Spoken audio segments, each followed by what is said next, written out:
प्रणाम मित्रों, कुलदीप भगत online classes में पुनः स्वागत है आपका।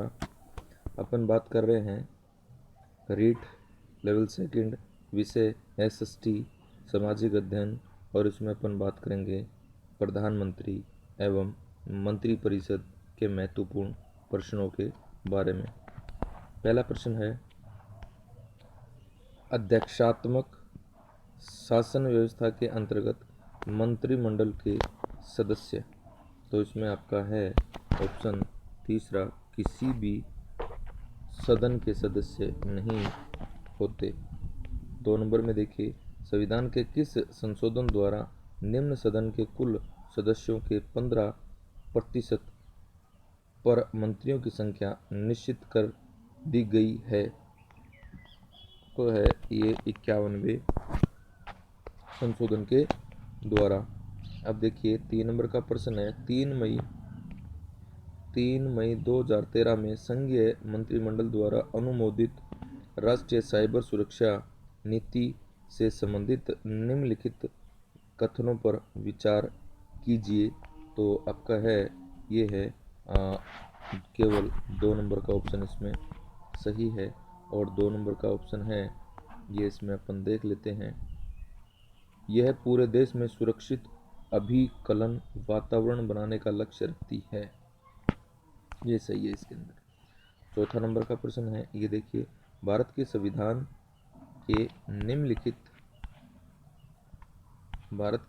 के निम्नलिखित प्रावधानों में से किसमें मंत्रिपरिषद के सामूहिक उत्तरदायित्व का सिद्धांत है ये प्रतिस्थापित होता है? तो ये हो गया 5 के में आपका ऑप्शन 1 अनुच्छेद 75 3। चौथा नंबर है, चौथा प्रश्न है ये। अब आएगा 5वां प्रश्न। तो देखिए, भारतीय संविधान के अनुच्छेद 74 और 75 किन विषयों पर विचार करते हैं? तो ये भी इसमें ऑप्शन 1 है, मंत्रिपरिषद पर विचार करते। 6ठे नंबर का प्रश्न है, ये देखिए आप, 6ठे नंबर में है, भारत का प्रधानमंत्री मुखिया है, तो किसका मुखिया है? ये मुखिया है साहब केंद्र सरकार का।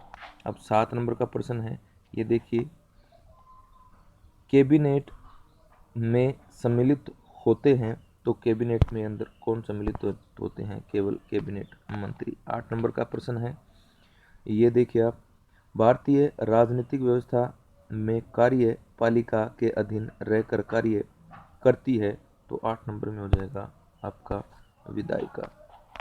अब देखिए 9 नंबर का प्रश्न है, ये देखेंगे आप, भारत के किस प्रधानमंत्री की मृत्यु देश के बाहर हुई? तो आपका है ये तीसरे नंबर का ऑप्शन इसमें सही है, लाल बहादुर शास्त्री।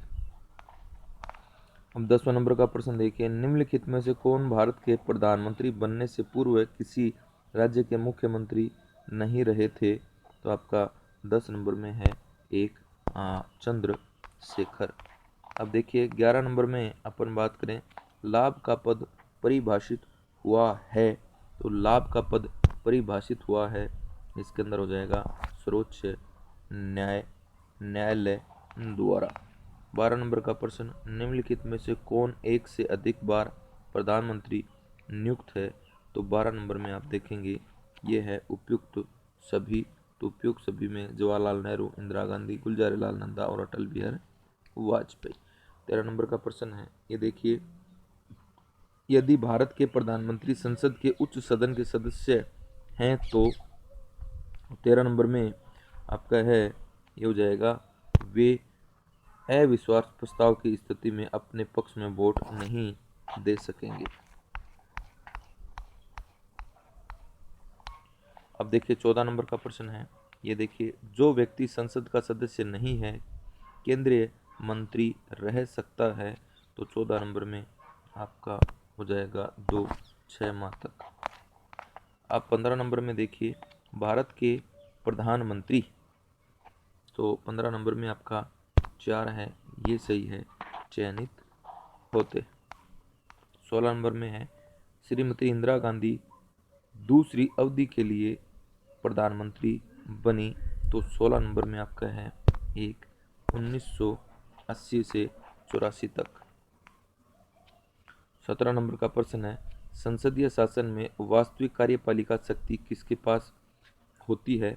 तो किसके पास होती है? 17 में है 2, प्रधानमंत्री के पास होती है। 18 नंबर में देखिए, मंत्रिपरिषद की रचना, जीवन और मृत्यु में कौन कौन केंद्रीय स्थान रखता है? तो 18 नंबर में आपका है 2, ये है प्रधानमंत्री। 19 नंबर में देखिए, निम्न में से क्या सही नहीं है? तो 19 नंबर में आपका हो जाएगा दूसरा ऑप्शन सही नहीं है, मंत्रिपरिषद नीति निर्धारण संस्था है। 20 नंबर में देखिए, आमतौर से नीति के महत्वपूर्ण निर्णय कौन करता है? तो आमतौर से नीति के महत्वपूर्ण निर्णय है ये कौन करता है? कैबिनेट करता है। 21 नंबर में देखिए, मंत्रियों के विभागों का बंटवारा कौन करता है? तो मंत्रियों के विभागों का बंटवारा प्रधानमंत्री करता है। 22 नंबर में देखिए आप, प्रधानमंत्री सहित सभी मंत्री किसकी कृपा पर अपने पद पर बने रह सकते हैं? तो 22 नंबर में है राष्ट्रपति की कृपा पर। 23 नंबर का प्रश्न देखिए, भारत का प्रथम कार्यवाहक प्रधानमंत्री कौन है? तो कौन है? गुलजारी लाल नंदा। 24 नंबर का प्रश्न, भारत में बजट निर्माण का कार्य किया जाता है? तो बजट निर्माण का कार्य किया जाता है वित्त मंत्री के द्वारा। 25 नंबर का प्रश्न, भारत में कोई मंत्री जो मंत्रिपरिषद से त्यागपत्र देना चाहता है वह अपना त्यागपत्र संबोधित करेगा? तो 25 नंबर में है ऑप्शन आपका 2 नंबर का, वो है राष्ट्रपति को। अब देखिए 26 नंबर में देखिए, किसी प्रधानमंत्री के कार्यकाल में 2 डिप्टी प्रधानमंत्री रहे? तो 26 नंबर में है ये है मोरारजी देसाई। 27 नंबर में देखिए, निम्नलिखित में से किसने जवाहरलाल नेहरू को प्रथम प्रधानमंत्री पद की शपथ दिलाई थी? तो 27 नंबर में आपका हो जाएगा तीसरा नंबर का ऑप्शन, लॉर्ड माउंटबेटन ने। 28 नंबर में देखिए, लोकसभा के प्रति प्रधानमंत्री और मंत्रिमंडल का उत्तरदायित्व अथवा जिम्मेदारी? तो ये देखिए 28 नंबर में है आपका चौथा ऑप्शन, प्रत्यक्ष, अनवरत एवं सामूहिक होती है।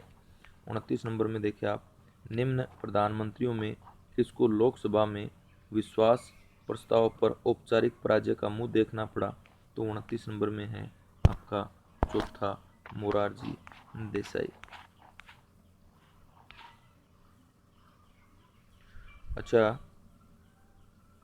29 नंबर में आपका जो है 1 और 4 होगा, तो 1 और 4 देख, 1 और 2 होगा सॉरी, यानी एक बार दोबारा अपन पढ़ लेते हैं। निम्न प्रधानमंत्रियों में किनको लोकसभा में विश्वास प्रस्ताव पर औपचारिक पराजय का मुंह देखना पड़ा? तो ये है आपका देवगौड़ा और वीपी सिंह को। 1 और 2 सही है इसके अंदर। अब 30 नंबर का प्रश्न है, वेस्ट मिनिस्टर प्रतिमान निम्न में से किसके एक विशेष प्रकार को इंगित करता है? तो ये करता है कार्यकारिणी। 31 नंबर का प्रश्न है, योजना आयोग का पदेन अध्यक्ष होता है? तो कौन होता है? ये होता है भारत का प्रधानमंत्री। 32 नंबर में, उदारीकरण, निजीकरण और भूमंडलीकरण की नई आर्थिक नीति घोषित की गई? तो आपका 32 नंबर में है 3, नरसिम्हा राव।